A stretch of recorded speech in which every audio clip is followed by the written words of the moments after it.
para profundizar en esta cuestión, que es una cuestión de carácter histórico, contamos con un experto en la materia, con Javier Santamarta, amigo de este programa, que es politólogo y escritor especializado en la leyenda negra. Don Javier, ¿qué tal? Buenos días, ¿cómo estás?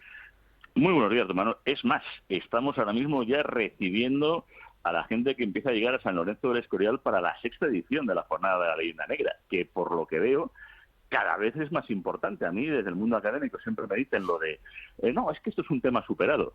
Pues estamos viendo que no. Es evidente que hace falta y mucho hacer pues un poquito de, no sé, de pedagogía a políticos y a políticos populistas de lo que todavía está claramente vigente. Efectivamente, Javier, muy recomendable este acto que tiene lugar este fin de semana sobre la leyenda negra para desmontar los muchos mitos y mentiras que hay sobre esta cuestión. Bueno, la primera pregunta, Javier, directa y al grano. ¿Debería pedir España perdón por lo que sucedió en lo que no era México? Porque México no existía entonces hace ahora 5 siglos. Ya, pero es que el problema es que según todos estos políticos o negrolegendarios, que muchas veces a mí me gusta llamarles así, hay un problema, que es que niegan la existencia de España en esa época.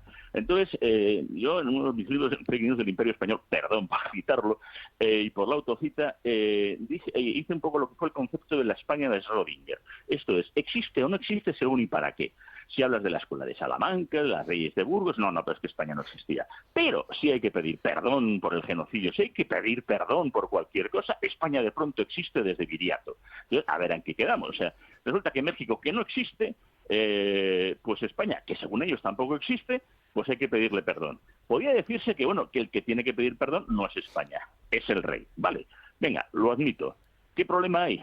Que hay un tratado de paz y de amistad perpetua, así literalmente, de 1836, entre la República de México y su Majestad Católica de España. Entonces, oiga, esto ya está arreglado. Está arreglado desde 1836. No hay más agravios, porque además se dijo de perdonar y disculpar cualquier tipo de agravio que hubiera ocurrido o disputa en el pasado. En 1836, ¿de qué nos están hablando estas personas? ¿De qué tenemos que pedir perdón? ¿Y quién? Eso por un lado, pero luego cuando ellos intentan hacer este tipo de revisionismo, cuando hablan de la conquista y la masacre, el desastre que provocaron los españoles a los pueblos indígenas, ¿qué hay de verdad en eso? ¿Hernán Cortés fue un conquistador cruel y sanguinario? Vamos a ver, las conquistas se hacen a sangre y fuego. También jugar al, no, fuimos allá a parar un genocidio, ¿qué pasa? Que los morriones iban vestidos de azul y con mandato de Naciones Unidas. No, mira, vamos a ver. Las conquistas son duras, son crueles, son terribles. Es que negarlo es absurdo. Pero también tener la mentalidad de lo que suponía una conquista en el siglo XIV, en el siglo XV, no tiene nada que ver, todavía no existían los derechos humanos. Es más, gracias a la conquista y desgraciadamente por las atrocidades que se estaban haciendo, en muchos de los casos se para Fernando el Católico, para la conquista para decir, oye, aquí qué estamos haciendo y aquí tiene que haber una base legal y estas personas son súbditos o qué pasa o qué ocurre, porque la esclavitud por tema de conquista era una cosa todavía habitual. Bueno, pues todo eso lleva a base de, efectivamente, esas leyes de Burgos increíbles, incluso el decreto de mestizaje, de matrimonios mixtos de 1514 y lo que van a ser luego la controversia de Valladolid. Eso es una cosa increíble. Entonces, se hicieron crueldades, es evidentemente, pero es que, claro, por Cortés tenemos que entender también una cosa. Aquello fue casi una guerra civil entre los pueblos mesoamericanos de la zona, ya que los mexicas, que no eran precisamente, claro, también una especie de demócratas y de sociedad maravillosa y todo el tema, pues vamos, les tenían hasta las narices a los tlaxcaltecas, a los totonecas y a muchas ciudades que al final se acaban aliando en Cortés, de tal manera que incluso estudios de la BBC hablan de 15-1, o sea, por cada 15 de las tropas de Cortés, de las tropas que fueron bajo los pendones de Carlos I de España, estaban 15 indígenas y un español. O sea, atacando a ese Tenochtitlán, a esos mexicas, que efectivamente, hartos de la imposición de ese imperio bastante cruel y sanguinario, efectivamente, pues acaba con la conquista de Tenochtitlán, que no de México en 1521. Y a partir de ahí Cortés, es que hay que entenderle que es el padre de México. Don Javier, ¿qué hay de cierto sobre otro de las grandes lemas, soflamas de este revisionismo indigenista por el cual España robó y expolió el oro bueno, en toda Hispanoamérica, pero también en México. Pues es curioso porque si se hacen las cifras oficiales de lo que fue el oro y plata, que también, bueno, pues evidentemente que se utilizaba para construir la construcción, bueno, justo este año el Hospital de Jesús de la Ciudad de México, hace 500 años. Hombre, eso ahora, o lo mismo hubo que pagarlo de alguna manera. Un hospital que lleva 500 años en funcionamiento. Al demostrar imprenta de las universidades, evidentemente mucho oro se extrajo de ahí. Bueno, los cálculos oficiales nos hablan de que durante el tiempo de López Obrador, el mandato suyo, en 5 años más o menos, se sacó la misma cantidad de oro que en 150 años de sistema virreinal. Si alguien me lo explica, o sea, ¿cuánto entonces nos pudimos llevar? Pues en 150 años los mismos que se ha sacado en 5 años. O sea, para que se vea que la capacidad también extractiva en aquella época era muy inferior a la que se sigue teniendo y a la que incluso posteriormente otras empresas en la zona, canadienses y otros lugares siguen haciendo tranquilamente. Entonces, hombre, ¿de qué estamos hablando?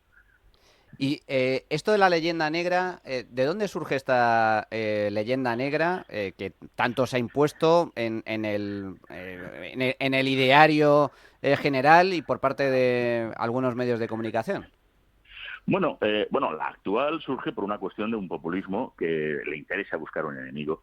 Es mucho más fácil no decir que México ahora mismo es un estado fallido, con estados donde hay auténticos feminicidios, que me sorprende mucho que María José Montero y Irene Montero, bueno, toda esta gente que además ha dicho que van a ir todos para allá y que están defendiendo un lugar donde efectivamente, o sea, se están matando de una manera efectivamente asesina y criminal a mujeres a miles, en un lugar donde tienen unos problemas terribles, pero que, claro, venga, vamos a tapar esto de una manera muy sencilla. ¿Cómo? Creándonos un enemigo común. La culpa la tiene España, oye, si llevan 203 años de